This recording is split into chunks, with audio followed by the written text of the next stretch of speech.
put your toe knuckles flush with a edge of a counter or a couch or a desk, whatever it is that you have. And then you're going to push up onto that counter just with the knuckles of your toes to create some engagement through the anterior aspect of the calf, so your tibia. And what you will do is activate for 10 seconds, 1,000, 2, 1,000, etc., and then relax.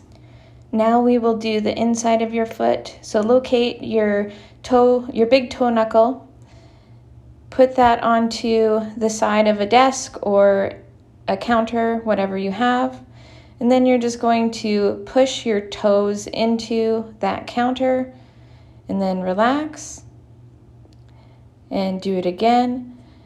So you can let your heel rest on the floor or have it up a little bit, whatever's most comfortable, but you're just pushing your toes.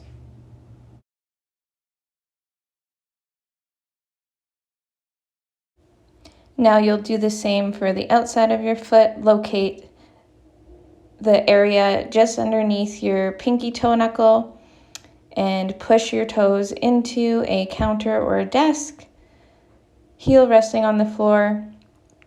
Activate for 10 seconds and then relax and repeat.